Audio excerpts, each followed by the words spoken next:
Bapak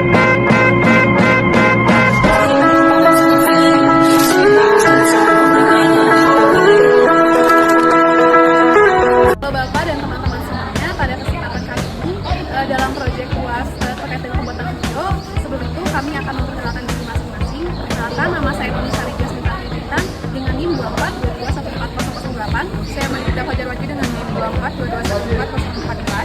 Saya Semakin Nasi dengan NIM 24221408. Saya Sarulina Viola dengan NIM 24221441. Indonesia adalah negara multikultural dengan ratusan suku, budaya, dan bahasa. Keberagaman yang dimiliki Indonesia merupakan sumber kekuatan, tetapi bisa menjadi tantangan buat kita. Dalam konteks kali ini, generasi Z punya peran penting karena mereka hidup di era digitalisasi, lebih terbuka dan aktif di media sosial.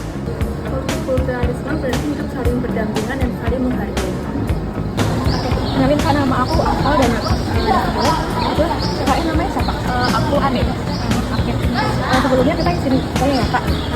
Pertanyaan pertama, apakah kamu merasa identitasmu, misalnya seperti suku, agama, latar belakang, sudah terwakili dengan baik dengan sekitar kayak di kampus gitu? Kalau sejauh ini sih sudah ya, karena kalau dari suku aku pribadi itu bukan asal sini, jadi kayak aku masih bisa untuk mengekspresikan suku asal aku dalam konteks ini, karena aku juga punya teman-teman dari suku yang sama.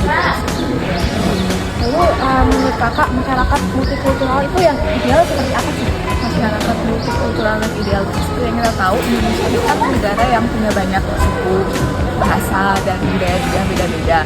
Yang ideal itu tentu aja yang bisa saling menghargai suku dan budaya punya orang lain. Sebagai individu, apa yang bisa kita lakukan memastikan semua orang di lingkungan kita merasa hargai dan dihormati tanpa memandang latar belakang mereka?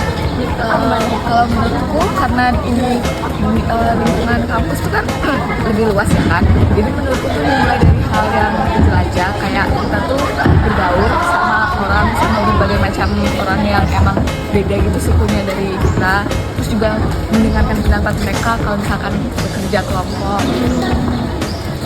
Terus apa harapan terbaik kakak untuk Indonesia dalam 10 tahun ke depan terkait isu multikulturalisme ini?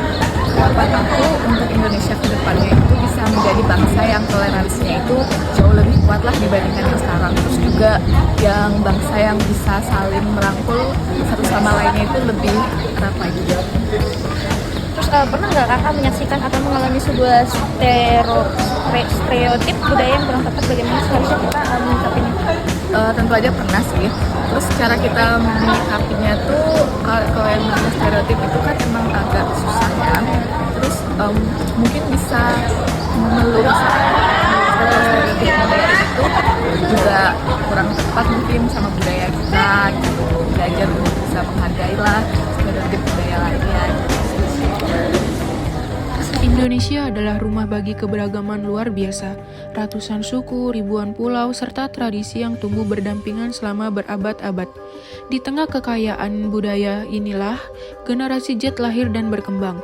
Namun, di era modern, keberagaman tidak lagi sekedar warisan, tetapi juga tantangan yang menuntut kita menjaga setiap warna budaya tetap hidup sekaligus mendorong kemajuan bangsa. Multikulturalisme menjadi kunci untuk memahami tantangan, karena ia mengajarkan kita untuk tidak hanya mencintai budaya sendiri, tetapi juga menghargai budaya orang lain sebagai bagian dari identitas bangsa. Dengan memahami perbedaan bahasa, kebiasaan, dan cara berpikir, kita membangun jembatan yang menyatukan berbagai kelompok masyarakat. Keunggulan generasi Z dalam teknologi membuat proses ini semakin mudah. Melalui media sosial, kita dapat mempelajari tarian daerah, makanan khas, cerita lokal, dan nilai-nilai budaya dari berbagai penjuru negeri, menjadikan keberagaman sebagai sumber inspirasi dan kreativitas tanpa batas. Namun, semua itu hanya akan menjadi kekuatan jika kita memilih untuk saling menghormati, tidak cepat menghakimi, mendengarkan sebelum berbicara, dan menerima bahwa tiap individu memiliki latar belakang yang berbeda. Indonesia membutuhkan generasi yang bukan hanya bangga pada keberagaman, tetapi juga mampu merawatnya, menjadikannya fondasi persatuan, dan membawa bangsa ini melangkah maju secara lebih inklusif dan beradab.